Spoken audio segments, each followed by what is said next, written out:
ఈరోజు మనకి అద్భుతంగా మరి ఎన్నో విషయాలు తెలియజేయటానికి మరి బెంగుళూరు నుంచి senior pyramid master doctor V Subrahmanyam గారు ఎన్నో సంవత్సరాల పాటు ధ్యానం చేస్తూ మరి బెంగుళూరు పిరమిడ్ వ్యాలీలో అహర్నిశమైనటువంటి సేవలు చేస్తూ తన జీవితాన్ని పత్రి గారి గురువాకు పరిపాలన అంటే గురువు ఏదైతే చెప్పాడో ఈ రోజు వయసులో మరి సార్కి దాదాపుగా 80 సంవత్సరాలు పైబడే ఉంటాయి.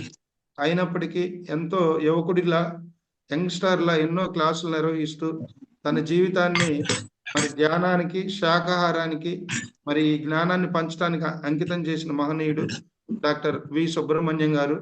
సో సారు మరి మనకి క్లాస్కి ఆహ్వానించుకుందాం. ఒకసారి క్లాప్స్ తో సార్ని ఇన్వైట్ చేద్దాం. Sir welcome sir. Thank you Shiva గారు. నమస్తే. నమస్తే సార్. Thank you. మిమ్మల్ని జూమ్ ద్వారా కలుసుకోవడం చాలా ఆనందంగా ఉంది మాకు. Thank you sir. అందరికీ శుభోదయం. నాకు మొదటగా నచ్చిన విషయం ఏంటంటే శివ గారు శుభోదయం అని చెప్పారు, గుడ్ మార్నింగ్ అని చెప్పకుండా.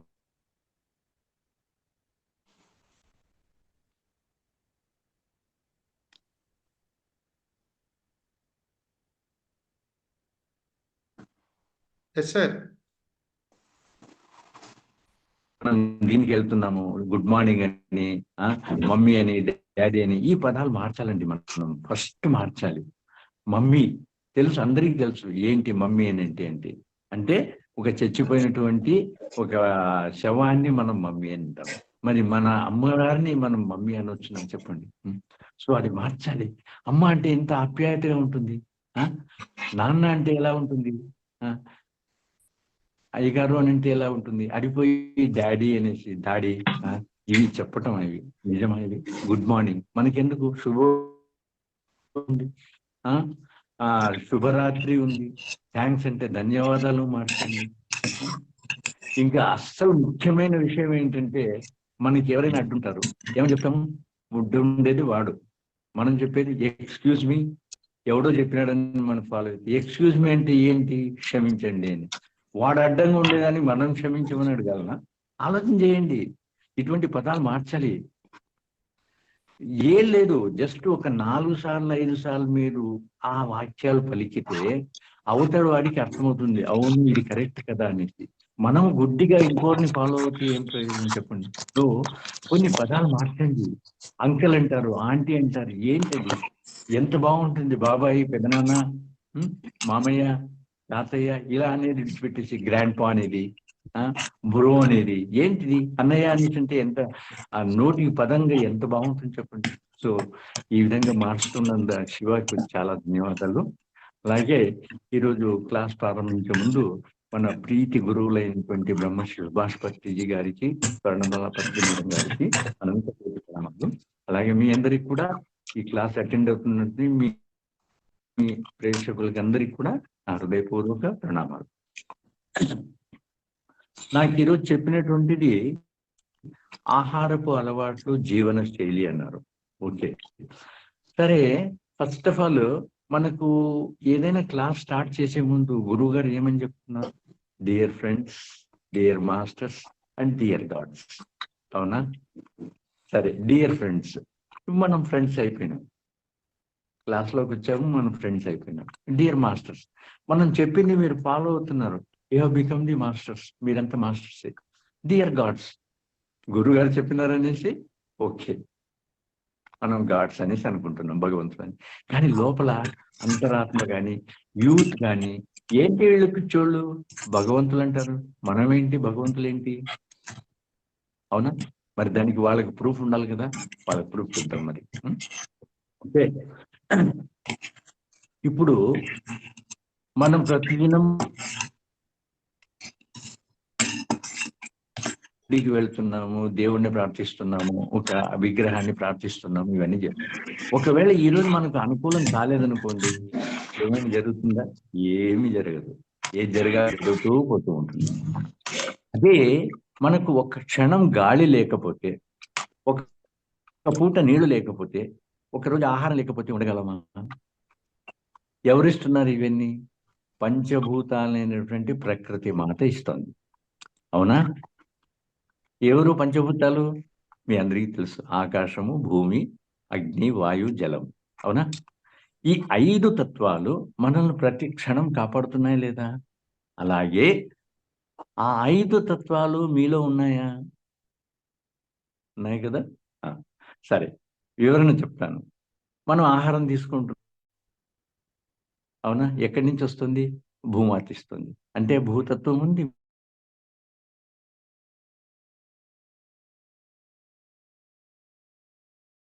ఎలా తయారు?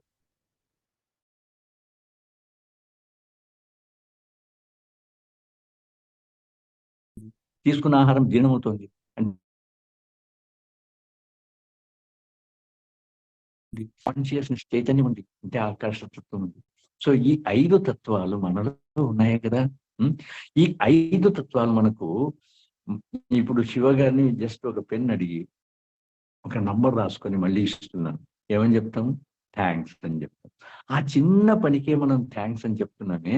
మరి ప్రతి క్షణం కాపాడేటువంటి ఈ పంచభూతాలైనటువంటి ఈ తత్వాలకు మనం ధన్యవాదాలు తెలుపుతున్నామా? ఒకవేళ తెలియకపోతే ఈ రోజు నుంచి మనము ధన్యవాదాలు, కర్టసీ, మినిమం చిన్న పనికే మనం థ్యాంక్స్ అని చెప్తామే. ప్రతి క్షణం కాపాడేటువంటి ఈ 5 తత్వాలకు మనం ధన్యవాదాలు తెలపకపోతే ఎలా ఉంటుంది చెప్పండి? ధన్యవాదాలు తెలుపుతూ ఇంకొంచెం మాకు శక్తినివ్వండి అని అడిగితే ఎందుకు ఇవ్వదు చెప్పండి ప్రకృతి మాత? అదే మనం చేయాల్సింది మినిమం. సో ఈ 5 తత్వాలు ఒకవేళ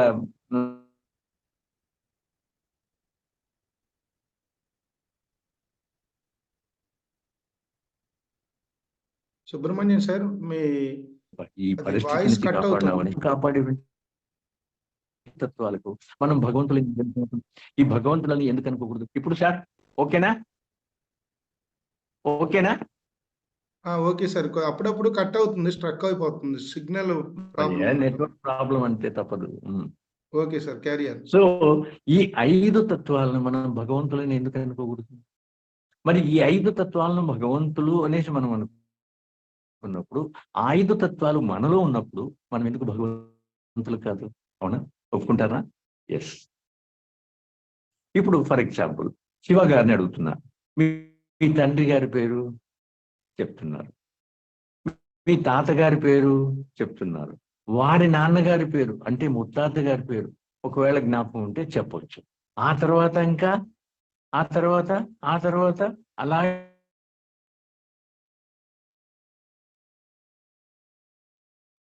దంపతులైనటువంటి పార్వతీ పరమేశ్వర్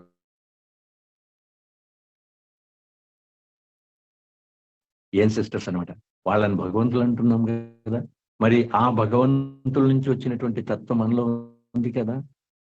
అలాగే ఇంకా ఒక ఉదాహరణ, ఇప్పుడు మామిడి పండు విత్తనం మనం వేస్తున్నాం, ఏమొస్తుంది? సపోటా వస్తుందా? యాపిల్ వస్తుంది? మామిడి పండే కదా. ఏది? జామకాయ వేస్తున్నాం, ఏమొస్తుంది? సీతాఫల పండు వస్తుందా? జామకాయ కదా. అలాగే మన పూర్వీకులైనటువంటి ఆది దంపతులైనటువంటి పార్వతీ పరమేశ్వరుల అంశ నుంచి మనం వచ్చినప్పుడు మనం ఎందుకు భగవంతులు కాదు? సర్టన్లీ మనం భగవంతులే. ఈ వివరణ కొన్నిసార్లు మాకు పాతకాలంలో గురుగారే ఇచ్చారనమాట. ఎస్. ఇకపోతే ఆది శంకరాచార్యుల మాట మీరు వినే ఉంటారు. ఏమంటారు వాళ్ళు?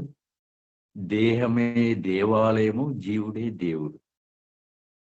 జీవుడే దేవుడు ఈ దేవాలయంలో ఉన్నాడు, అంటే ఈ శరీరంలో ఉన్నాడు. మరి ఈ శరీరాన్ని ఏమంటున్నాడు? దేవాలయం అంటున్నాడు.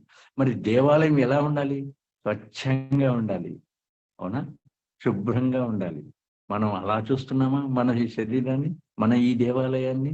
ఒక కసువు తొట్టి మాదిరిగా చూస్తున్నాము. ఏది పడితే అది వేయటము, ఎప్పుడు పడితే అప్పుడు వేయటము, ఆరోగ్యం లేదనటము. ఇవన్నీ ఎందుకు, ఎలా వస్తున్నాయి?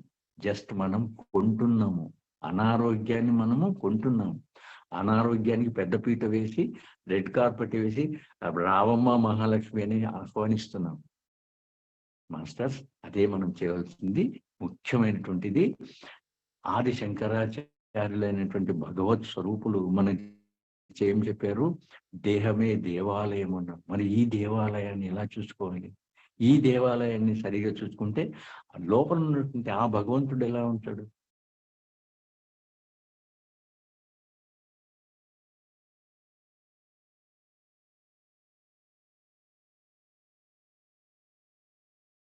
శుభాహారము, నిరాహారం. శుభాహారం అంటే ఏది పడితే అది తినటం శుభాహారం కాదు. మితాహారం అని అంటే మనకు ఎంత కావాలో దానికంటే 25% తింటే చాలు. కానీ నాలుగు జిహ్వ చాపల్యం కోసం ఏదంటే అది, ఎప్పుడంటే అప్పుడు, ఎంతంటే అంత తినేస్తున్నాం. కాబట్టి మితాహారం ఉండాలి.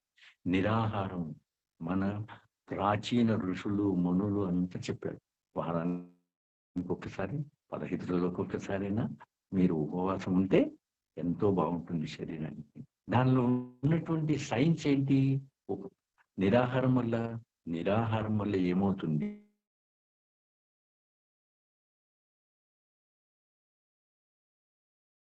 ప్యాంక్రియాస్, గాల్ బ్లాడర్, స్ప్లీన్, ఈ అవయవ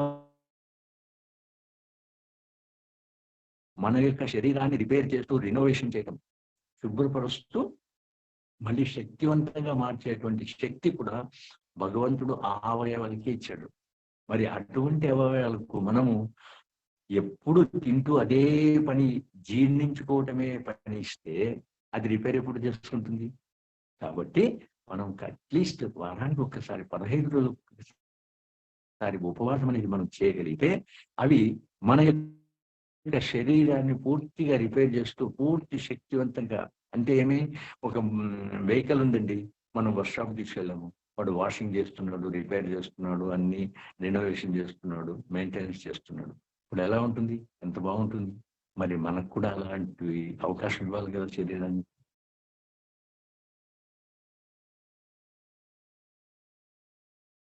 ఒక జపాన్ సైంటిస్టు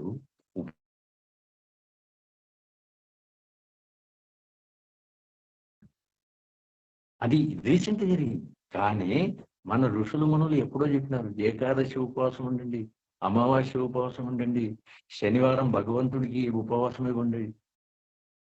మనకు ఒక పురాణాల సాంప్రదాయ రీతిలో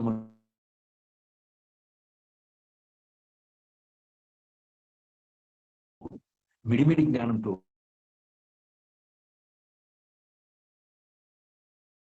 మనం ఇవన్నీ మర్చిపోతున్నాం. సాంప్రదాయాలు ఆచరించాలి. అట్లాగే గురుగారు చెప్పినటువంటి ధ్యానము ఆచరించాలి. ఇప్పుడు చూడండి, తత్వాలను చూస్తున్నాం కదా మనము. భూమి కంటే నీళ్ళు ఎక్కువ ఉన్నాయా లేదా?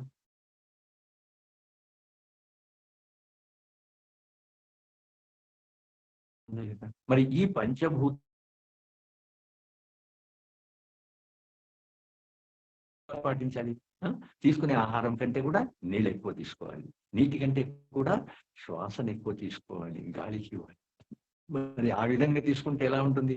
మనము ఎలా తినాలి, ఎప్పుడు తినాలి, ఎంత తినాలి అనేటువంటి జ్ఞానం మనకు వస్తుంది. ఇక శివ గారు చెప్పారు చూడండి, మనం ఏ పని చేస్తూ ఉంటే దాని మీద ఉండాలి. ఎస్, మనం చేసేటువంటిది ధ్యానం ఏంటి? కళ్ళు మూసుకొని చేస్తున్నాం ధ్యానం. కళ్ళు తెరుచుకొని చేసేటువంటి ధ్యానం ఏది? మనం ఏ పని చేస్తున్నామో దాని మీద మన కాన్సన్ట్రేషన్, ఏకాగ్రత ఉంచడం. ఇప్పుడు చదువుతున్నాము, మన మనసులో ఏదో ఆలోచనలు అంతకు ముందు రోజు అవన్నీ ఉంటే వాడికి తలకెక్కుతుందా? ఎక్కడ? ఒక డ్రైవర్ డ్రైవ్ చేస్తున్నాడు, వాడి మనసు ఎక్కడ ఉండాలి? డ్రైవింగ్ మీద ఉండాలి, లేకుంటే యాక్సిడెంట్ అవుతుందా లేదా? ఒక క్యాషియర్ నోట్లు ఇస్తున్నాడు, వాడి కాన్సన్ట్రేషన్ దాని మీద ఉంటే కరెక్ట్ కౌంట్ అవుతుంది, లేకుంటే రాంగ్ కౌంట్ అవుతుంది. అమ్మగారు వంట చేస్తున్నారు, టీవీ సీరియల్ చూస్తూ వంట చేస్తే వంట అవుతుందా? సో మనం చేసేటువంటి ప్రతి పని కూడా అది కూడా ఒక ధ్యానమే. కళ్ళు తెరుచుకుని చేసేటువంటి ధ్యానము. కళ్ళు తెరుచుకుని చేసేటువంటి ధ్యానం మీద ఏకాగ్రత కుదరాలంటే కళ్ళు మూసుకొని చేసేటువంటి ధ్యానం దానికి సహాయం చేస్తుంది, అంటే ఏకాగ్రత పెరుగుతుంది. కాబట్టి మనం తినేటువంటి పదార్థము ఏ విధంగా ఉండాలి, ఎలా ఉండాలి, ఎంత తినాలి అనేటువంటి జ్ఞానం మనం తెలుసుకుంటే అనారోగ్యం అనేటువంటిది మన దగ్గరికి రానిరాదండి. శరీరాన్ని భగవంతుడు ఒక అద్భుతమైన మెకానిజంతో సృష్టించాడు, 100 ఏళ్ళు తప్పనిసరిగా ఉండేటట్టుగా. కానీ మన యొక్క మిడిమిడి జ్ఞానంతోనే ఏదంటే అది, ఎప్పుడంటే అప్పుడు తింటూ, ఎంత అంటే అంత తింటూ మనం అనారోగ్యాన్ని ఆహ్వానించుకుంటున్నాం మాస్టర్. సో అది మారాలి. ఇప్పుడు మన సాంప్రదాయం ఏంటి? కింద కూర్చొని హ్యాపీగా భోంచేయాలి. కింద కూర్చొని భోజనం చేసినప్పుడు ఏమవుతుంది? మన యొక్క పొట్ట 30-40% వచ్చిన వెంటనే ఇంకా చాలా బాగు అనేసి వీడు చెప్తూ ఉంటాడు ఈ నాలుక ఇంకొంచెం తీసుకొని, కానీ పొట్ట నుంచి సంజ్ఞ వస్తుంది, అది గమనించుకోవాలి మనం, అక్కడికి స్టాప్ చేయాలి, అప్పుడు బాగుంటుంది. అదే మీరు డైనింగ్ టేబుల్ మీద కూర్చున్నారు, ఇక్కడ దాకా వచ్చేంత వరకు కూడా మనకు సిగ్నల్ రావు, సిగ్నల్స్ రావు. అదే మీరు బఫే తింటున్నారు అనుకోండి, ఏం తింటున్నామో తెలియదు, ఎంత తింటున్నామో తెలియదు, ఇక్కడ దాకా తినేస్తాం. సో ఆ విధంగా తింటే ఏమవుతుంది, తప్పు అవుతుంది. దానికి ఇచ్చిన ఉదాహరణ, ఇప్పుడు అమ్మగారు మిక్సీలో అర్థం వేశారు, ఏదో పప్పు ఒకటి ఆన్ చేశారు, హ్యాపీగా తిరుగుతుంది, ముక్కాలు భాగం వరకు వేశారు, ముప్పాలు వరకు 75% వేసినారు, సౌండ్ వస్తూ ఉంటుంది. ఫుల్గా వేశారు, తిరగదు. అలాగే శరీరంలో కూడా మీరు పొట్ట భాగం వరకు మీరు ఎప్పుడైతే తినగలుగుతారో ఆరోగ్యవంతులుగా ఉంటారు, డైజెషన్ బాగుంటుంది. 75% తిన్నారు, తప్పు అవుతుంది. 100% మహా తప్పు. సో అది మనం పాటిస్తే ఆరోగ్యం మంచిగానే ఉంటుంది. సో ఈ పరిస్థితుల్లోన మనం కింద కూర్చొని భోజనం చేయటము, అందులో మళ్ళీ చెంచాలు, ఫోర్కులు, ఎవరండి చెప్పింది ఇది? చెప్పండి. హ్యాపీగా 5 తత్వాలకు సంకేతమైనటువంటి ఈ చెయ్యితో భోంచేస్తే ఎలా ఉంటుందో, టేస్ట్ ఎలా ఉంటుందో, ఎంత తింటామో ఎలా ఉంటుందో మీరు అనుభవపూర్వకంగా తెలుసుకోవచ్చు, మీ అందరికీ తెలుసు. కానీ పక్కవాడు ఏమనుకుంటాడో, వీళ్ళేంటి చేత్తో తింటున్నారు, అరే వాళ్ళు తినేటువంటి ఆహారం అటువంటిది, వాళ్ళు తినివ్వండి, వాళ్ళు చేసుకునివ్వండి, మనకెందుకండి? మనం లక్షణంగా చేయితో తిని విడిచిపెట్టి ఆ చెంచాలతో తినుకుంటూ చూడండి. ఎవరైనా ఫర్ ఎగ్జాంపుల్ ఇడ్లీ తింటున్నారు, ఏదో తిన్నారు, ఓకే, అదే దోశ తినండి చెంచాతో, ఫోర్క్ తీసుకొని, ఎంత కష్టంగా ఉంటుంది. ఎందుకు ఆ కష్టం చెప్పండి?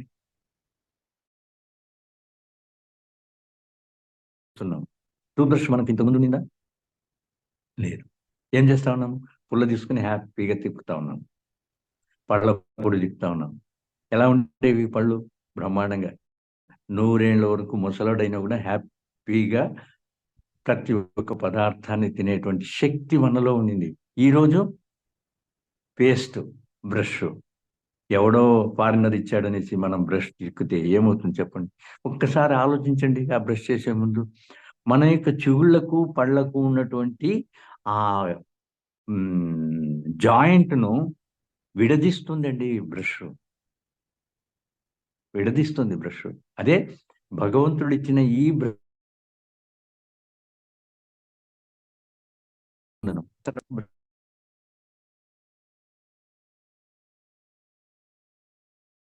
కళ్ళలో ఇరుక్కుంది. మరి ఇంతకుముందు మన పూర్వీకులకు అనుకోలేదా అది? ఒకటి ఏంటంటే ఈ రోజు యొక్క కల్చర్లోన మనం ఎప్పుడైతే భోంచేస్తామో పక్కనే నాప్కిన్లు పెట్టుకొని ఉంటాం, టిష్యూ పేపర్స్ తుడుచుకుంటాం. అవును, చేతులు తుడుచుకున్నారు, నోరు తుడుచుకుంటారా?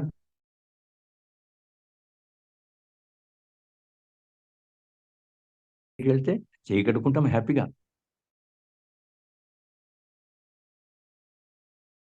లేకుండా అక్కడ మీ నోరు ఎప్పుడైతే క్లియర్ అవుతుందో దంతాలకు శుభ్రత ఏర్పడుతుంది. ఇకపోతే నీ ఆరోగ్యాన్ని చెడుపుకోవటమే కాకుండా ప్రకృతి ఆరోగ్యాన్ని కూడా చెడుపుతున్నారు మీరు. ఎలాగంటారా?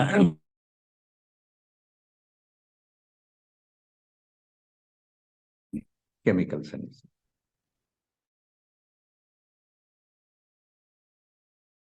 తీసుకొని మీరు పరిశీలనగా చూచారంటే కింద వార్నింగ్ అని రాస్తుంటారు.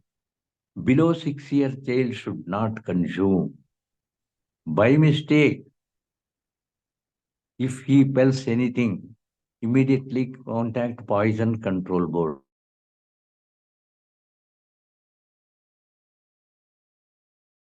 అని చెప్తున్నాడు.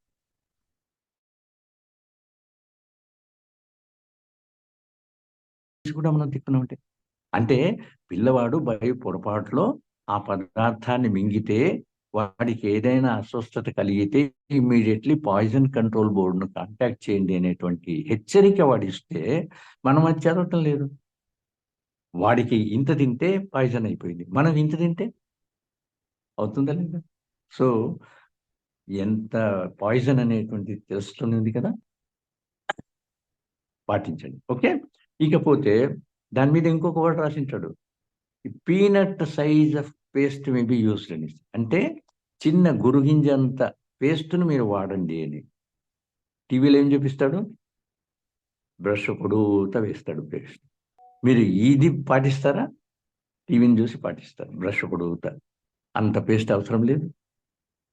మనం అనవసరంగా వేరే దేశాల కంపెనీల ప్రోడక్ట్ను మనం వాడుతూ మన డబ్బును వాళ్ళకి పంపిస్తున్నాం. ఎంతవరకు సమంజసం? అది పొరపాటులో మనము తిక్కితే కూడా మన పళ్ళు చెడిపోతాయి, ఆరోగ్యం చెడుతుంది. అలాగే ప్రకృతి ఎలా చెడుతుంది? మనం పేస్ట్ దిక్కిన తర్వాత మింగుతున్నామా? లేదు కదా. పాయిజన్ అనేసి తెలుసు కదా, కెమికల్ అని తెలుసు కదా. మరి ఏం చేస్తున్నాం? మూస్తున్నాం. ఎక్కడ మూస్తున్నాము? వాష్ బేసిన్లో మూస్తున్నాం. వాష్ బేసిన్ నుంచి ఎక్కడికి పోతుంది ఆ నీళ్ళు? పెద్ద డ్రైన్కి వెళ్తుంది. పెద్ద డ్రైన్ నుంచి ఎక్కడికి వెళ్తుంది? ఏదో ఒక చెరువుకి వెళ్తుంది. ఆ చెరువు నుంచి మళ్ళీ నదికి వెళ్తుంది. ఆ నది నీళ్ళే మళ్ళీ మనం పంప్ చేసుకొని పంటలు పండించుకుంటున్నాం. ఆ నది నీళ్ళే ఇంకు బావులో వచ్చి మన బోర్ పైప్స్లో వస్తున్నాయి. మరి ఈ కెమికల్స్ మనల్ని హాని చేస్తా ఉన్నాయా లేదా ఆలోచించేయండి. సో కాబట్టి మనం మళ్ళీ పాత పద్ధతుల్లోన బొగ్గు, ఉప్పు, లేదంటే దంతమంజి అనేసి ఎంతో మంది పతంజలి ఇంకా ఎన్నో కంపెనీస్ ఆర్గానిక్ ఇవన్నీ వస్తున్నాయి. అవి వాడుకుంటే ఏమైతుంది చెప్పండి? మన దంతాలు మనమే కాపాడుకున్నాం. ఇంకా చూడండి ఉదాహరణ, 50 ఏళ్ల క్రితము మనకు ఒక డెంటిస్ట్ కావాలనంటే ఏదో సిటీకి వెళ్ళాలి. ఈరోజు మన గ్రామాల్లో, చిన్న గ్రామాల్లో 4 డెంటిస్టులు ఉంటారు. ఎందుకు అవసరమైంది? మనం చేస్తున్నటువంటి ఈ తప్పుల వల్ల మన దంతాలు మనమే పాడు చేసుకొని మనం డాక్టర్ల దగ్గరికి వెళ్తుంది. అవసరమైంది. కాబట్టి పేస్ట్ అనేటువంటిది, బ్రష్ అనేటువంటిది వీలైనంత వరకు లేదు మీకు అలవాటు మానుకోలేము, ఒకసారి తిక్కుతుంది అంతే. అంతేకాని దాన్ని పూర్తిగా ఏదో అది ఒక బాత్రూమ్ మాదిరిగా చేసి మన నోటిని తిక్కుతూ ఉంటే ఏమవుతుంది చెప్పండి? సో మానండి, ఆలోచన చేయండి. ఆలోచన చేసి మీరు ఏది కరెక్ట్ అనుకుంటే అది చేయండి. అంతేగాని మన యొక్క మైండ్ అంతా కూడా ఏమనుకుంటాము? మనం చేయితో తిక్కితే పక్కవాడు ఏమనుకుంటాడో, ఏంటి వీళ్ళు అనాగరికులా చేతితో తిక్కుతున్నారు అనేసి వాడు అనుకుంటాడు అని, అది భయం అనమాట. ఆ భయము వదిలేయండి. మనం పాటించేటువంటిది సైన్స్ వాడి అడిగితే అడగకపోయినా ఒకసారి చెప్పి చూడండి. ఇంకొకరి కోసం మీరు జీవించకండి, మీకోసం మీరు జీవించండి. మీ ఆరోగ్యం, మీ శరీరము. వాడెవడు అనుకుంటాడని. కాబట్టి అది మానండి. ఇకపోతే డిటర్జెంట్స్ వాడుతున్నాం కదా. ఇంతకుముందు ఏంటి వాడేవాళ్ళం మనం? ఏదో సున్నం బట్టిలోనూ సున్నం తీసుకొని బట్టలు తిక్కేసి వంక దగ్గరనో, ఇంకో దగ్గరనో, బోర్ పైప్ దగ్గరనో తిక్కేవాళ్ళు. మరి ఈరోజు డిటర్జెంట్స్ తెల్లగా మెరిసిపోవాలి, బాగుండాలి. సరే బాగుంటాయి. ప్రిల్లు ఒక్క చుక్కతో మీ సామాన్లంతా కడిగేస్తారు. ఒక్క చుక్కతో మీరు సామాన్లంతా కడిగేస్తారు. పాత పద్ధతి ఎలా ఉండేది? బూడిద, టెంకాయ పచ్చి తీసుకొని తోముకునేవాడు. ప్రకృతి నుంచి వచ్చినటువంటి ఆ బూడిద, ఆ టెంకాయ పిచ్చి వల్ల ఏ హాని భూమాతకు కలిగేది కాదు. ఈరోజు ప్రిల్ ఒక్క డ్రాప్తో అనేసి అంటే అది ఎంత పవర్ఫుల్ అయి ఉండాలి? ఆ పవర్ఫుల్ మెటీరియల్ తోటి మీరు వాష్ చేసినప్పుడు ఆ పదార్థము మీ తట్టలోనో, మీ పాత్రల్లోనో 0.001 అంత ఉంటే కూడా మీరు దానిలోన భోంచేస్తున్నప్పుడు, దాంట్లో వండుతున్నప్పుడు ఆ పదార్థం మీ కడుపులోకి వస్తే ఏమవుతుంది? అంత పవర్ఫుల్ కెమికల్. మరి ఆ పవర్ఫుల్ కెమికల్ తోటి వాష్ చేసినటువంటి నీళ్ళు ఏమవుతున్నాయి? మళ్ళీ నదికి చేరి ఆ నది నుంచి మన పంటలకు, మన యొక్క బోర్ పైపులకు వస్తున్నాయంటే మరి కెమికల్స్ని ఆహ్వానిస్తున్నామా లేదా? పాతకాలంలో ఆ విధంగా అయింది. మళ్ళీ సబీనా వచ్చింది, పౌడర్ వచ్చింది. మళ్ళీ దాని తర్వాత డిటర్జెంట్స్, పవర్ఫుల్ డిటర్జెంట్స్. ఇవన్నీ అవసరమా? సో ఈ విధంగా ప్రకృతికి హాని కలిగిస్తూ మనంతట మనము అనారోగ్యాన్ని కొంటూ ఉంటే మన ఈ ధ్యానం ఎంతవరకు కాపాడుతుంది చెప్పండి? ధ్యానంతో మనము రోగాలను నివారించుకుంటున్నాం. మళ్ళీ రెడ్ కార్పెట్ వేసి రామమ్మ, మహాలక్ష్మి అనేసి ఇన్వైట్ చేసుకుంటూ ఉంటే ధ్యానం దీనికోసమేనా గురువు చెప్పింది? ధ్యానం దీనికోసం కాదు. ఇవి ఆటోమేటిక్గా జరిగిపోతాయి. అనారోగ్యం అనేటువంటిది పూర్తిగా తొలగించబడుతుంది. ఎందుకంటే మనలోకి వచ్చేటువంటి దైవిక శక్తి, డివైన్ పవర్ అయితే మన యొక్క లక్ష్యం ఏంటి ధ్యానంది? మనం ఎందుకు జన్మ తీసుకున్నాము, ఎలా జీవించాలి, ఎలా ఇంకోరికి ఉపయోగపడాలి, ఏమను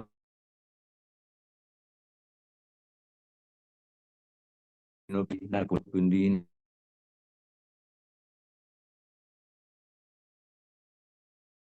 పవర్ని యూజ్ చేసుకోవడం ఎంతవరకు బాగుంటుంది చెప్పండి. సో మాస్టర్స్, దయచేసి మన యొక్క ఆహారపు అలవాట్లు, జీవన శైలిని ఎప్పుడైతే మార్చుకోగలమో మనకు వచ్చినటువంటి ఆ దైవిక శక్తి మన యొక్క జ్ఞానాన్ని పెంపొందిస్తుంది. అద్భుతం.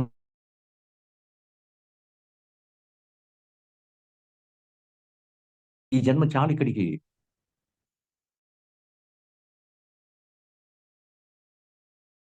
పెంచితే మన యొక్క ఈ అనారోగ్యాన్ని ఇక్కడికే స్టాప్ చేసుకోవాలి. ఇంకోటి మీకు తెలుసా, ఎవరు పూర్తి ఆరోగ్యవంతుడు? అంబానీ ఆరోగ్యవంతుడా, బెగ్గర్ ఆరోగ్యవంతుడా, మీరు ఆరోగ్యవంతులా?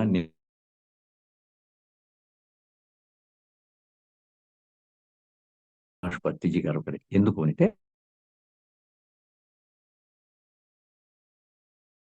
ఒకసారి ఒక కాంపిటీషన్ పెట్టింది. ఏమని? Who is the healthy person? Either financially sound, either పూర్తిగా spiritually sound, either physically sound, either mentally sound. No.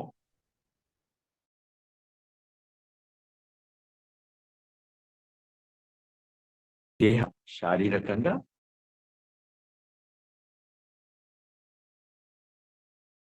ఆర్థిక పరంగా, ఆధ్యాత్మిక పరంగా ఎవరైతే ఉంటారో వాడే ఆరోగ్యవంతుడు. అలా ఉందా మనకు? ఆ అంబానీకి ఇన్ని కోట్లు ఉన్నాయి, ఆరోగ్యం ఉందా? ఎందుకుండదు? ఈ సంపదను ఎలా కాపాడుకోవాలి, నా యొక్క ర్యాంక్ ని ఎలా కాపాడుకోవాలి అనేటువంటిదే ఎప్పుడు వాని మనసులో ఉంటుంది. ఎప్పుడు మెంటలే వాడు. బెగ్గర తీసుకోండి, రేపటికి ఎలా, ఏ గుడి దగ్గరికి వెళ్ళాలి, ఎవరిని అడుక్కోవాలి, వాడే ఆలోచన అది. అదే రేపు అనేటువంటి వదిలేసి జీవించేటువంటి ప్రతి పక్షి, ప్రతి ప్రాణి ఎలా జీవిస్తుంది? మనకెందుకు ఇది బాధ? అదే గురువు గారు చెప్పేది, ప్రజెంట్ టెన్స్ లో, వర్తమానంలో జీవించండి. ఈరోజు ఉంది హ్యాపీగా ఎంజాయ్ చేయండి, రేపటికి వంట పెట్టుకోండి. మునిమనవాళ్ళకు కూడా కావాల్సినటువంటి ఆస్తి మీరు సంపాదించేదాన్ని మీరు మీ సమయాన్ని, విలువైనటువంటి సమయాన్ని మీరు వెచ్చించి వాడికి ఏదో తీసి పెడితే వాడు ఏ విధంగా జీవిస్తాడో, ఏ విధంగా దాన్ని ఖర్చు పెడతాడో మీకేం తెలుసు? వాళ్ళకి పిల్లలకి ఇవ్వాలి, అయితే జ్ఞానం ఇవ్వాలి, ధ్యానం ఇవ్వాలి, జీవించే విధానాన్ని నేర్పించాలి. డబ్బు కాదు, ఆస్తి కాదు. అది వాళ్ళు మీరు ఎంత తీసి పెట్టినా కూడా నాశనం అవుతుంది. అయితే జ్ఞానం నాశనం అవ్వదు. జ్ఞానము ఇంకా నలుగురికి నేర్పిస్తుంది, వాడి జీవితము పరిపూర్ణంగా జీవించేలా చేస్తుంది. మరి ఇటువంటి స్థితిని మనకు భగవంతుడు, మన గురువు గారు చూపించినటువంటి దారిని మనం పెడతోను పెడితే ఎలా ఉంటుంది చెప్పండి. ఇకపోతే జీవన శైలి గురించి చెప్పాను. ఆహారపు అలవాట్లు తీసుకుంటే ఏది పడితే అది తింటున్నామా? ఏవి వదిలేయాలి? ముఖ్యంగా ఒకవేళ ఇప్పుడు నేను చెప్పినటువంటి జ్ఞానం మాస్టర్స్ మీకు డాక్టర్ బిఎం హెగ్డే, ఎవరు వాళ్ళు? మంగళూరు, కర్ణాటక, ఒక ఫేమస్ డాక్టర్. అంటే వరల్డ్ ఫేమస్ కార్డియాలజిస్టులోన ఆయన ఒకరు. 10 మెడికల్ డిగ్రీస్ ఉంటాయి, పద్మభూషణ్ అవార్డు ఇచ్చారు. మరి ఆయన చెప్పేది ఏంటి? పరోపకారం ఇదం శరీరం, ఆయుర్వేదంలో చెప్తాడు. పరోపకారం ఇదం శరీరం. ఈ శరీరం తీసుకునింది ఇంకోరికి సహాయం చేసేదానికే. ఆయన చెప్తాడు, ఎప్పటికి కూడా 10 మెడికల్ డిగ్రీస్ పెట్టుకొని కూడా అలోపతికి వెళ్ళొద్దండి, అది ఒక మాఫియా గ్యాంగ్. ఎప్పుడు ఆయుర్వేదం, హోమియో, న్యాచురోపతి, దీనిపైన ఆధారపడండి. అయితే అలోపతి పిచ్చి వల్ల ఉండకూడదా? ఎస్, అలోపతి ఉండాలి. అయితే దేనికి ఉండాలి? ఎమర్జెన్సీకి. ఇప్పుడు హార్ట్ అటాక్ వచ్చింది, యాక్సిడెంట్ జరిగింది, నేను ఆయుర్వేద మెడిసిన్ ఇస్తాను, నేను ధ్యానం చేస్తానంటే కుదురుతుందా? పోయి అలోపతిలోన వాడు సర్జరీ చేయించుకోవాలి, బయటకి రావాలి.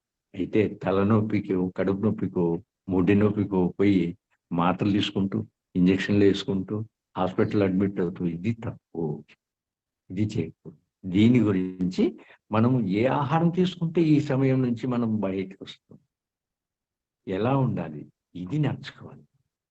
సో ప్రతి ఒక్కటి కూడా దాని విధంగా మనం ఉపయోగించుకోవాలి. కానీ ప్రతిదానికి ఏదో ఒక, ఇప్పుడు తలనొప్పి వచ్చింది, ఇమ్మీడియట్ గా షాప్కి వెళ్తాం, బాబు తలనొప్పి ఉంది ఏదైనా టాబ్లెట్ తీసుకుంటాం. అది సప్రెస్ అవుతుంది, నిర్మూలించబడదు. అదే నిర్మూలన జరిగేది ఎప్పుడు? మీరు ధ్యానం చేస్తున్నప్పుడు, ఒక గ్లాస్ నీళ్లు తాగినప్పుడు ఈజీగా వెళ్ళిపోతుంది. మరి అది వదిలేసి ఏదో టాబ్లెట్లు వాడు. ఇకపోతే మీరు డయాబెటీస్ గురించి ఆలోచించండి.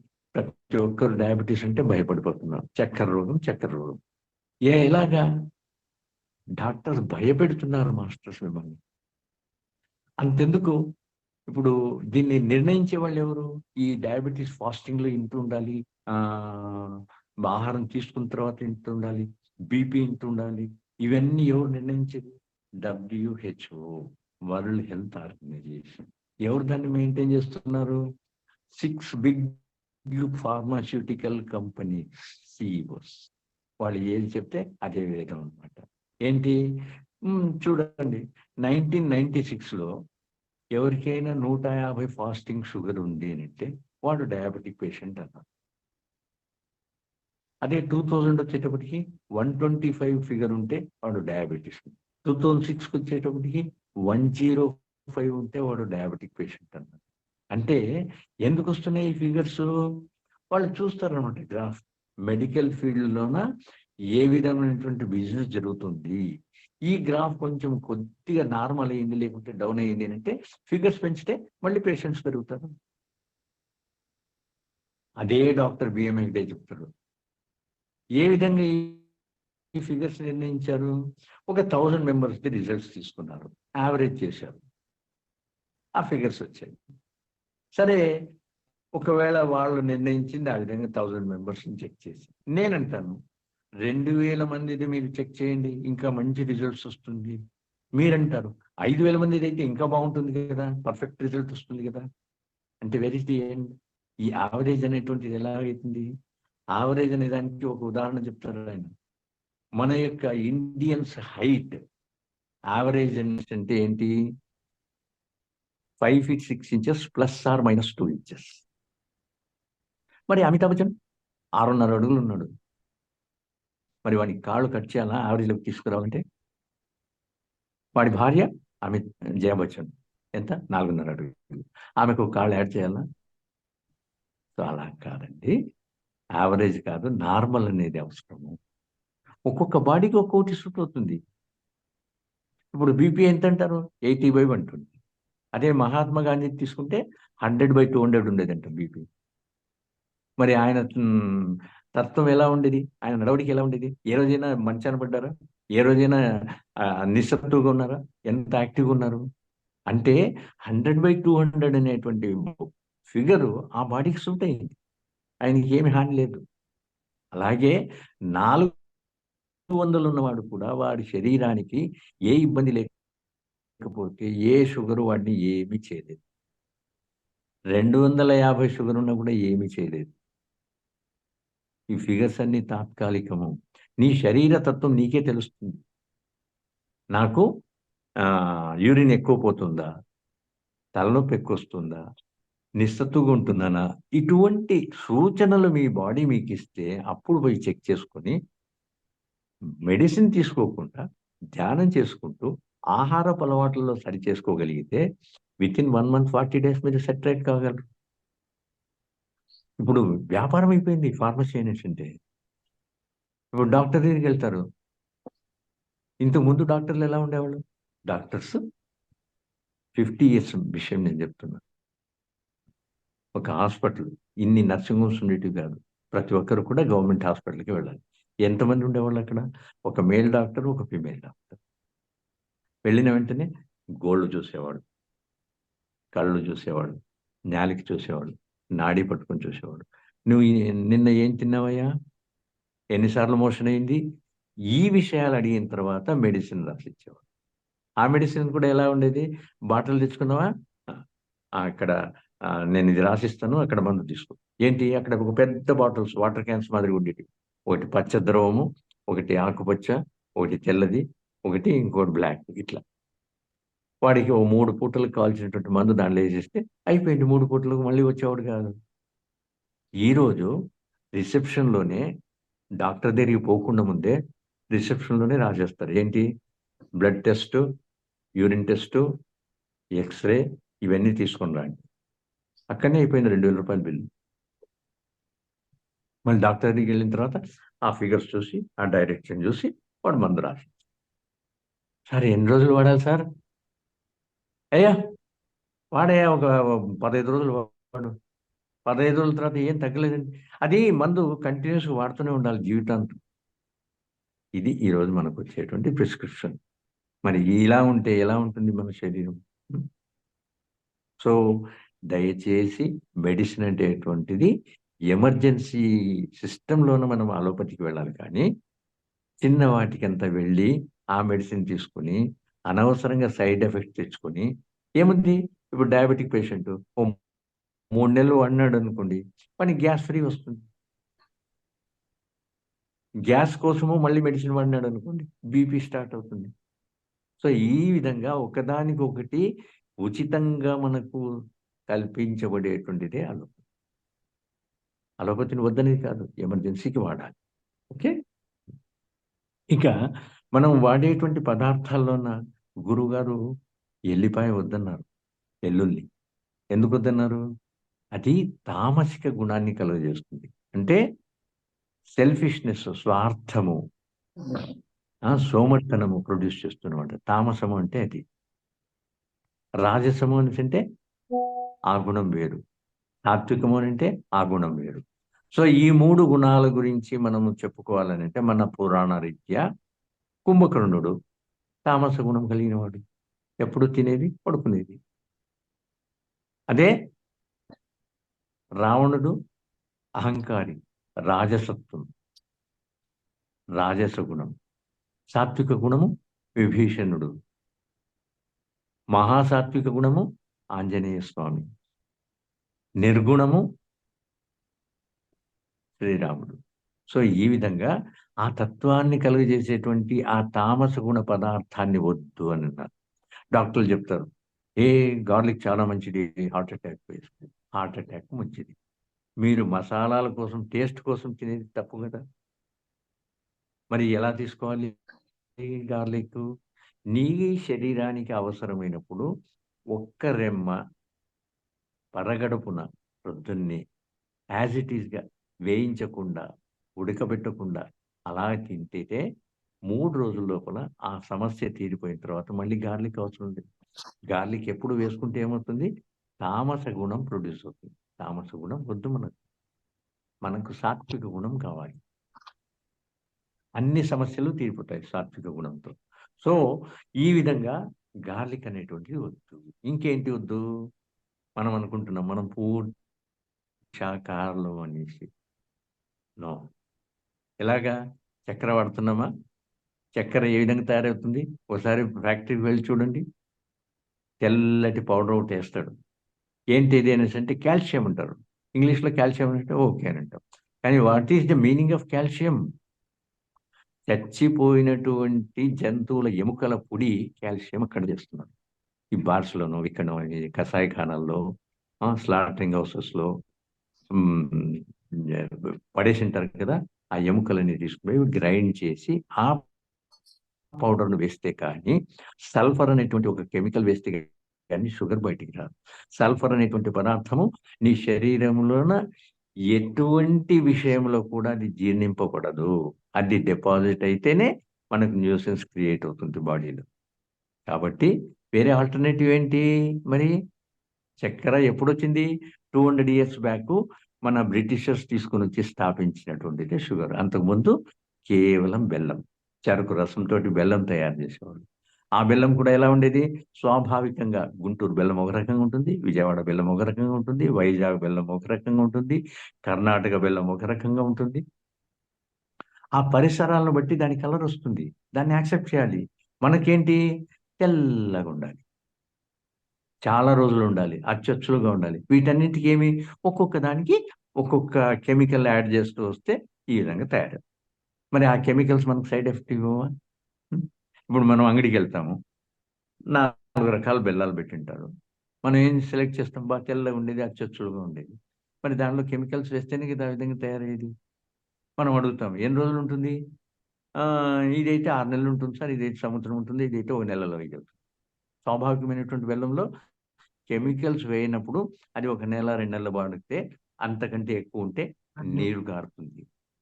మనకొద్దు, 4 నెలలైనా ఉండాలి తీసుకెళ్తే. సో, ఈ విధమైనటువంటి మనస్తత్వాన్ని వదిలి స్వాభావికమైనటువంటి పదార్థాన్ని మనం తీసుకోవాలి అనంటే, అది ఎక్కువ రోజులు హ్యాపీగా ఉంటుంది. మీకు ఆరోగ్యంగా ఉంటుంది. ఓకే. ఇకపోతే రిఫైన్డ్ ఆయిల్. రిఫైన్డ్ ఆయిల్ అనేసంటే ఏంటి? శుద్ధి చేయబడినటువంటి ఆయిల్. లోపలికి వెళ్తే ఏంటది పదార్థము? పెట్రోలియం ప్రొడక్ట్స్‌లోన లాస్ట్ మెటీరియల్ ఒకటి వైట్ ఆయిల్ అని వస్తుంది. అది ఎక్కడ పారబోయాలో తెలియదు ఆ కంపెనీలకు. ఇబ్బంది పడేవాళ్ళు. ఎప్పుడైతే రిఫైన్డ్ ఆయిల్ కంపెనీ స్టార్ట్ అయినాయో, వాటిని పర్చేస్ చేసేదాన్ని మొదలుపెట్టారు. ఎంత? ₹10 1 లీటర్. ఇంకా పామ్ ఆయిల్ అని వస్తుంది. ₹50కు 1 కేజీ దొరుకుతుంది. ఆ రా పదార్థం తీసుకొని ఇది మిక్స్ చేసి 400 డిగ్రీ సెల్సియస్‌లోనే హీట్ చేస్తే ఒక తెల్లటి వైట్ లిక్విడ్ తయారయింది. ఆ వైట్ లిక్విడ్‌కు గ్రౌండ్ నట్ ఆయిల్ అంటే వేరుశెనగ పప్పుది ఎసెన్స్, వేరుశెనగ పప్పు కలరు యాడ్ చేసి దాన్ని లేబులేస్తే అదే గ్రౌండ్ నట్ ఆయిల్. దానికే సన్‌ఫ్లవర్ ఎసెన్స్, సన్‌ఫ్లవర్ కలర్ వేస్తే అది సన్‌ఫ్లవర్ ఆయిల్. ఇంకోటి సఫోలా ఆయిల్. అన్నీ అదే పదార్థాన్ని కలరు, ఫ్లేవరు వేసేసి లేబుల్ వేసేస్తే ఆ విధంగా తయారు. మరి ఎంతకు తయారవుతుంది? మీరే చూడండి. ₹110, ₹120కు మనకు ఒక లీటర్ ప్యాకెట్ దొరుకుతుంది. మరి లీటర్ ప్యాకెట్ ₹120కి దొరికినప్పుడు వాడికి ₹10 లాభం ఉండాలా? స్టాకిస్ట్‌కి ₹10 ఉండాలా? డీలర్‌కి ₹10 ఉండాలా? కంపెనీ వాడికి ఒక ₹10, ₹20 ఉండాలా? ఇవన్నీ తీసేస్తే మూలమైనటువంటి రేట్ ఎంతొస్తుంది? ₹70, ₹80. ఇప్పుడు ప్రాక్టికల్‌గా రండి. మీరు మన యొక్క గానుగ నూనె లేకుంటే మిషన్ ఇప్పుడొచ్చినాయి. చెక్క మిషన్‌లు. వాటికి ఒక్క కేజీ శనగపప్పు మీరు తీసుకొని వెళ్తే మీకు 1 లీటర్ ఆయిల్ వస్తుందా? రాదు కదా! 300, 350 ఎంఎల్ వస్తుంది. అవునా? మరి ఒక్క కేజీ శనగపప్పు ఎంతయింది మీకు మార్కెట్‌లో? రూ. 120 అయింది. రూ. 120కు 350 ఎంఎల్. ఒక లీటర్ కావాలంటే 3 కేజీల శనగపప్పు కావాలి. అంటే ఎంతయింది? రూ. 360. వాడి దగ్గర చేయించుకున్నందుకు రూ. 30 ఇవ్వాలా? రూ. 390 అయింది. దాని వెనకాల చెక్క వస్తుంది పిండి. ఆ పిండి ఒకవేళ వాడే ఉంచుకుంటే మీకు ఒక రూ. 60 తగ్గిస్తాడు. అంటే రూ. 330. ఇక్కడ ప్యాకెట్టు 120. 120కి 330కి ఎంత డిఫరెన్స్ ఉంది చూడండి. ఇమ్మీడియేట్‌గా మీ మైండ్ కాన్సెప్ట్ ఏం చెప్తుంది? అయ్యో! ఇంత కాస్టా? ఇది చాలు కదా! ఇది తీసుకున్నావు. ఇమ్మీడియేట్‌గా ఒక 6 నెలల్లో మీకు మోకాళ్ళ నొప్పులో, లేకుంటే వీపు నొప్పులో వచ్చినప్పుడు డాక్టర్ దగ్గరికెళ్తే ఏమవుతుంది? ₹2000 బిల్ అవుతుంది. ₹2000 బిల్లు మెడిసిన్స్ వాడాలి, బాధ అనుభవించాలి. అదే మనం గానుగ నూనె లేకుంటే మిషన్‌లో తెచ్చినటువంటి నూనెను డైరెక్ట్‌గా వాడితే మీకు అబ్బబ్బా! అంటే ఎంత? ఒక 4 లీటర్లు వాడతారా నెలకు? 4 లీటర్లకి ఎంతయిందండి డిఫరెన్స్? ₹200 ప్రకారం 800 అయింది. ₹800 మీరు ఇచ్చే బదులు ₹2000 మెడికల్ బిల్ ఇస్తూ బాధ అనుభవించేది అవసరమా? ఈ మైండ్ కాన్సెప్ట్‌ని కాస్త దూరం పెట్టేసి, ఈ నూనె ఎక్కడికి వాడుతున్నాము? ఎక్కడైనా వేరే వాళ్ళకి ఇస్తున్నామా? నీ దేవాలయం లాంటి శరీరానికి వాడుతున్నప్పుడు డబ్బెందుకు లెక్కేస్తావు? దీన్ని బాధ పెట్టాలనా? అవసరమా? చూడండి. ఆ కాస్త డబ్బు మీరు స్పేర్ చేయగలిగితే మీకు కావాల్సినటువంటి మంచి పదార్థం మీకు దొరుకుతుంది. ఇకపోతే తెల్లటి అన్నం. కంటికి ఇంపుగా ఉండాలి. శరీరానికి కాదు ఇంపుగా. ఏమైతుంది? తెల్లగా రావాలంటే 3 పాలిష్‌లు చేసుకుంటున్నారు. 3 పాలిష్‌ల్లో ఏమవుతుంది? దానిలో ఉన్నటువంటి తవుడు పదార్థం, బి కాంప్లెక్స్ పదార్థము బయటికి వెళ్ళిపోతుంది. స్టార్చ్ కేవలం ఒక చెత్త మిగులుతుంది. ఆ చెత్త తింటే ఇమ్మీడియేట్‌గా మీకు గ్లూకోజ్ ప్రొడ్యూస్. గ్లూకోజ్ ప్రొడ్యూస్ ఎంతసేపట్లో అవుతుంది? హాఫ్ అన్ అవర్ ప్రొడ్యూస్ అవుతుంది. ఆ హాఫ్ అన్ అవర్లో గ్లూకోజ్ ప్రొడ్యూస్ అయినటువంటిది ప్రతి రక్త కణం మీద ఉన్నప్పుడు దాన్ని మీరు బర్న్ చేయకపోతే అదే డిపాజిట్ అయ్యి మనకు షుగర్గా వస్తాం. బర్న్ చేయాలని అంటే కిలోమీటర్స్ వాక్ చేయాలి, లేదంటే శ్రమ కలిగినటువంటి పనులు మనం చేయాలి. అవి మనం చేస్తున్నామా? చేయటం లేదు. మరి అది చేయకపోతే షుగర్ ఏం చేస్తుంది? ఈ షుగర్ పెరిగిపోయిన వెంటనే శరీరము అయ్యో దీన్ని నిర్మూలించుకోవాలనేసి దాన్ని మార్చుతుంది. గ్లూకోజ్ను గ్లైకోజన్గా మార్చుకుంటుంది.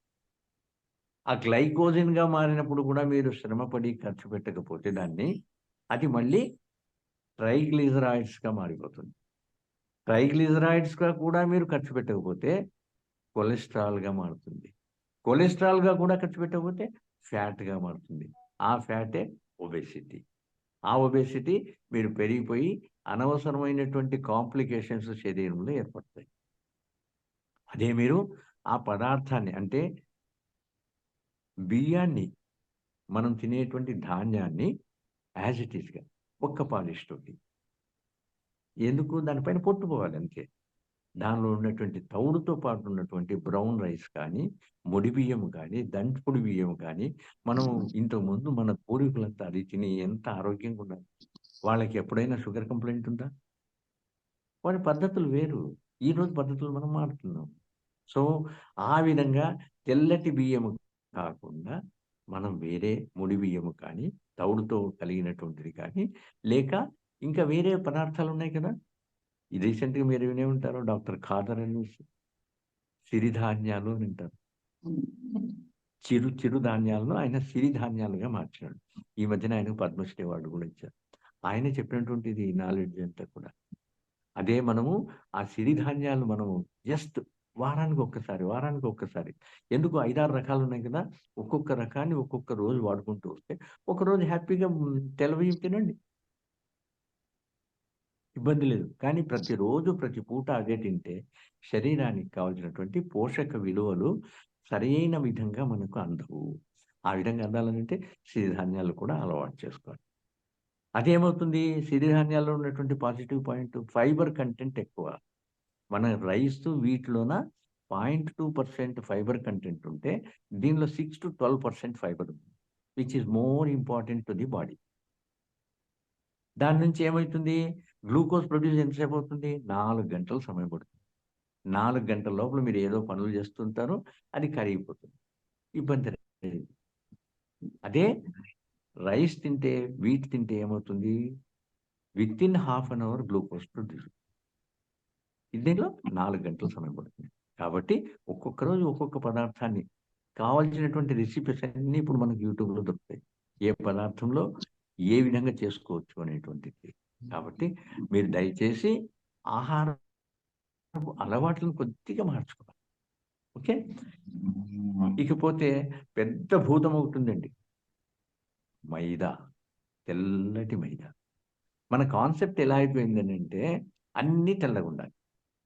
వేసుకునే బట్టలు తెల్లగుండాలి. తినే అన్నం తెల్లగుండాలి. భార్య తెల్లగుండాలి. భర్త తెల్లగుండాలి. పిల్లలు తెల్లగుండాలి. సో, ఈ కాన్సెప్ట్ కంటికి కనపడేటువంటిది వదిలేసి, పొట్టకు కావాల్సినటువంటి, శరీరానికి కావాల్సినటువంటి పదార్థాన్ని ఎన్నుకోండి. అది వదిలేసి కంటికి కనపడేటువంటి విధంగా మీరు ఎప్పుడైతే వాడతారో ఇబ్బందులు స్టార్ట్ అవుతాయి. ఓకే. సో, మైదా పెద్ద భూతం. 1970 వరకు మైదా అనేటువంటి పదార్థం లేదు. 1970 వరకు వాల్ పోస్టర్‌లు గానీ, ఇంకో దానికి కానీ ఏదైనా జిగట పదార్థం మనకు కావాలనేసంటే, మనము చెట్టు బెరడుకొచ్చేటువంటి గమ్, గోందు అని అంటారు కొన్ని ప్రదేశాల్లో. అంటు అని అంటారు కొన్ని ప్రదేశాల్లో. సో, ఆ జిగురు పదార్థాన్ని వాడి వాల్ పోస్టర్‌లు అతికించేవాళ్ళు. మిగతా దానికి వాడేవాళ్ళు. ఎంత కాస్ట్‌లీ ఇది? అప్పుడు ఒక మహానుభావుడు చెడిపోయినటువంటి గోధుమ పిండిని బ్లీచ్ చేసి, అలోక్సాన్ అనేటువంటి కెమికల్ యాడ్ చేసి తయారు చేసిన తర్వాత జిగట పదార్థంగా తయారయ్యింది. వాల్ పోస్టర్‌కి హ్యాపీగా అంటించుకునేవాళ్ళు. మరి ఆ పదార్థాన్ని ఒక మహానుభావుడు ఇంకోటేం చేశాడు, చపాతీలో కలిపితే ఎలా ఉంటుందనేసి చపాతీలో కలిపాడు. చపాతీ పిండిలో, గోధుమ పిండిలో కలుపుకోవటం. చపాతీలు ఈజీగా వచ్చేసినాయి. ఇంత సైజు వేస్తేనే అమ్మగారు విరిగిపోయేది. పూర్తి గోధుమ పదార్థం. అదే ఈ మైదా కలిపితే ఇంత పెద్దది చేసుకోవచ్చు. మనం చూస్తూ ఉంటాం కొన్ని హోటల్స్లో ఇలా వేస్తూ ఉంటారు ఇంత పెద్దగా పరోటా అంటారు దాన్ని. బాగా ఫోల్డ్ చేసేసి పొరలుగా వచ్చేటువంటి దాన్ని వేడిగా తింటూ ఉంటే పీక్కొని తింటూ ఉంటే ఎలా ఉంటుంది చూడండి. మరి ఏదో ఒక విషయానికి వాడేటువంటి పదార్థాన్ని మీరు ఇంట్లో తీసుకొని వచ్చి కిచెన్లో ఉన్న భూతంలాగా దాన్ని వాడితే మీ ఆరోగ్యం ఎలా ఉంటుంది? ఆ జిగట పదార్థం లోపల ఏ విధంగా డైజెషన్ కాగలదు? సో మైదా ఐటమ్ అనేటువంటిది వదిలేయాలి. ఇంటికి తేవద్దండి మైదా. గోధుమ పదార్థాలతో కష్టపడదాం. ఈవెన్ గోధుమలు కూడా మన యొక్క ఒరిజినల్ గోధుమలు వెళ్ళిపోయినాయి. Genetically modified. అంటే మీకు తెలుసు కదా బీటీ కాటన్ అనేటువంటిది. బీటీ కాటన్ అనేటువంటి విత్తనాలు మీరు ఆ పత్తి విత్తనాలు మీరు వేస్తే మళ్ళీ రావు. కంపెనీ దగ్గరికి వెళ్ళి వాళ్ళ దగ్గర దొరికేటువంటి విత్తనాలను తీసుకొని వచ్చి వేస్తేనే మీకు పంట వస్తుంది. మీ పంటలో వచ్చినటువంటి విత్తనాలను మీరు వేస్తే రాదు. అలాగే మన ఈ గోధుమను కూడా మార్చేశారు.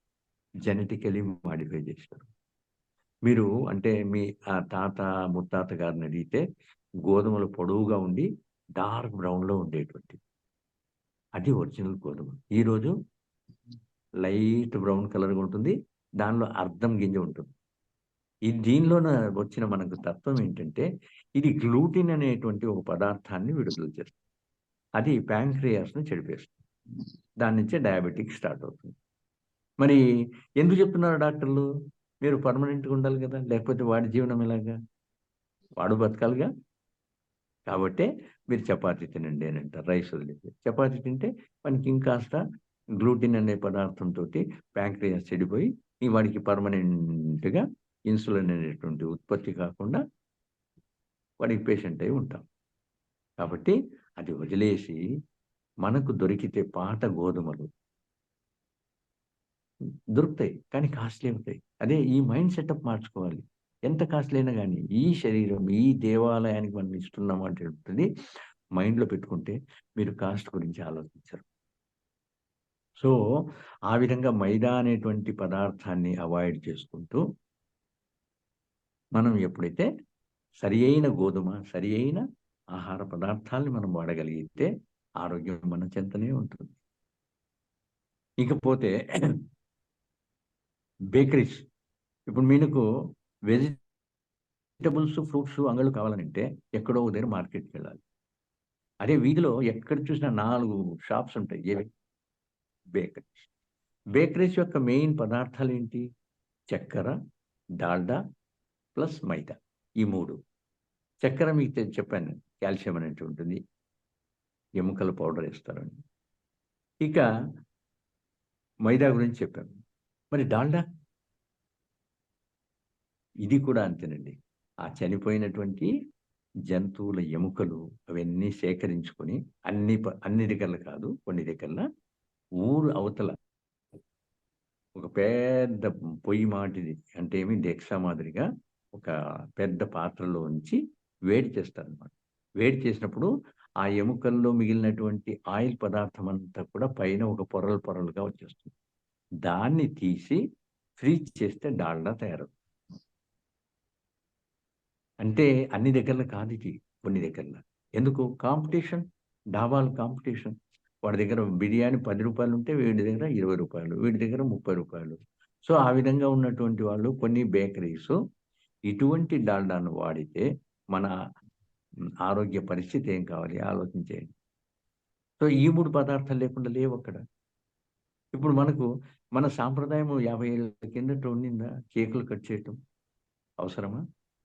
కేకులు దేంతో తయారవుతున్నాయి? ఈ పదార్థాలు. ప్లస్ మనకు ఎగ్లెస్ కేక్ అని అడుగుతాం. ఎందుకు? మనం అంతా వెజిటేరియన్స్ కదా. ఎగ్లెస్ కేక్ తయారు చేస్తే టేస్ట్ రాదు. టేస్ట్ రాకుంటే ఒకసారి తీసుకుని వెళ్ళేవాడు మళ్ళీ ఆ బేకరీకి రాడు అనే ఉద్దేశంతో మా దగ్గర ఎగ్లెస్ కేక్ అండి అని ఇస్తారు.